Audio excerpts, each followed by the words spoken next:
ખેડૂતોના હિતની અંદર સરકાર દ્વારા એક ખૂબ જ મહત્વનો અને મોટો નિર્ણય લેવામાં આવ્યો છે। ભારતીય કિસાન સંઘની રજૂઆત અને પુરવઠા વિભાગ દ્વારા ખરીદીના સ્ટોકમાં વધારો કરવાની માંગ બાદ મુખ્યમંત્રીએ આ સમગ્ર મામલે હસ્તક્ષેપ કરીને એક મોટો નિર્ણય લીધો છે।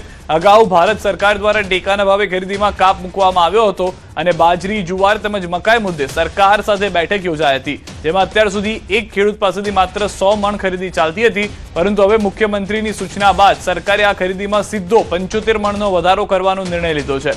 એટલે કે હવે સરકાર એક ખેડૂત પાસેથી 175 મણ બાજરી, જુવાર અને મકાઈ ટેકાના ભાવે ખરીદશે। આ ઐતિહાસિક નિર્ણયથી ખેડૂતોમાં ભારે આનંદની લાગણી વ્યાપી ગઈ છે। રાજ્યના મુખ્યમંત્રીશ્રીએ મધ્યસ્થી કરી છે, સંવેદના બતાવી અને જે 100 મણથી વધારી અને 175 મણ કરી છે એ બદલ રાજ્યના મુખ્યમંત્રીશ્રીનો ભારતીય કિસાન સંઘ આભાર માને છે।